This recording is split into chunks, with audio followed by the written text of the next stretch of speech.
ನಮಸ್ಕಾರ ವೀಕ್ಷಕರೇ, ಅಶ್ವವೇಗ ನ್ಯೂಸ್ಗೆ ಸ್ವಾಗತ. ನಾನು ಅಕ್ಷತಾ. ವಿದೇಶದಿಂದ ಪ್ರಜ್ವಲ್ ಕರೆತರಲು ವಿಶೇಷ ಎಸ್ಐಟಿ ತಂಡವನ್ನ ರಚನೆ ಮಾಡಲಾಗಿದೆ.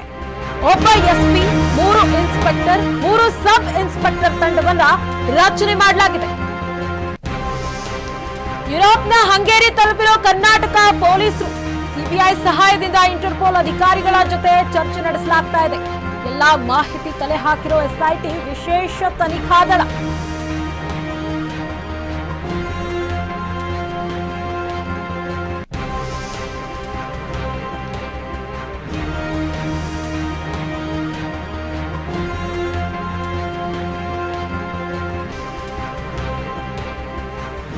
ಲೈಂಗಿಕ ದೌರ್ಜನ್ಯ ಆರೋಪ ಎದುರಿಸುತ್ತಿರುವ ಹಾಸನ ಸಂಸದ ಪ್ರಜ್ವಲ್ ರೇವಣ್ಣ ವಿರುದ್ಧ ಒಟ್ಟು 3 ಅತ್ಯಾಚಾರ ಕೇಸ್ಗಳು ದಾಖಲಾಗಿವೆ. ಆದರೆ ಅವರು ವಿದೇಶದಲ್ಲಿ ತಲೆಮರೆಸಿಕೊಂಡು ಇದ್ದಾರೆ. ಹಾಗಾಗಿ ಎಸ್ಐಟಿ ತಂಡವನ್ನ ರಚನೆ ಮಾಡಿತ್ತು ರಾಜ್ಯ ಸರ್ಕಾರ. ಎಸ್ಐಟಿ ತಂಡದಿಂದ ಕೆಲಸ ಆಗ್ತಿಲ್ಲ, ನಿಖರವಾಗಿ ಏನು ತನಿಖೆಯನ್ನ ನಾವು ತಿಳ್ಕೊಳ್ತಾ ಇಲ್ಲ ಅನ್ನುವ ನಿಟ್ಟಿನಲ್ಲಿ ಸಿಬಿಐದಿಂದ ಸಹಕಾರ ಕೋರಿ ಇಂಟರ್ಪೋಲ್ಗೆ ಬ್ಲೂ ಕಾರ್ನರ್ ನೋಟಿಸ್ ಅನ್ನ ಜಾರಿ ಮಾಡಲಾಗಿತ್ತು.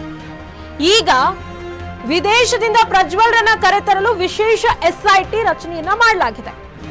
ಇದರಲ್ಲಿ ಒಬ್ಬ ಎಸ್ಪಿ, 3 ಇನ್ಸ್ಪೆಕ್ಟರ್, 3 ಸಬ್ ಇನ್ಸ್ಪೆಕ್ಟರ್ ತಂಡವನ್ನ ರಚನೆ ಮಾಡಿ ಯುರೋಪ್ನ ಹಂಗೇರಿ ತಲುಪಿದೆ ನಮ್ಮ ಕರ್ನಾಟಕದ ಎಸ್ಐಟಿ ಟೀಮ್.